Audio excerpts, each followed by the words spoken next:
नमस्ते हैदराबाद। श्री नंदीश्वर गौड़ जी के द्वारा आयोजित कार्यक्रम में आ रहा हूं। मैं आपका पवन सिंह, आपके शहर मैत्री ग्राउंड पठान चेरू हैदराबाद में आपके साथ छठी मैया के पावन संध्या पर दिनांक 18/11/2023 को शाम 6 बजे आप लोग भारी से भारी संख्या में आइए और इस प्रोग्राम को सफल बनाइए। जय छठी मैया। नमस्ते हैदराबाद।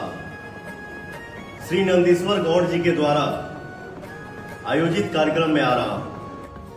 मैं आपका पवन सिंह, आपके शहर मैत्री ग्राउंड पठान चेरू हैदराबाद में आपके साथ छठी मैया के पावन संध्या पर दिनांक 18/11/2023 को शाम 6 बजे आप लोग भारी से भारी संख्या में आइए और इस प्रोग्राम को सफल बनाइए।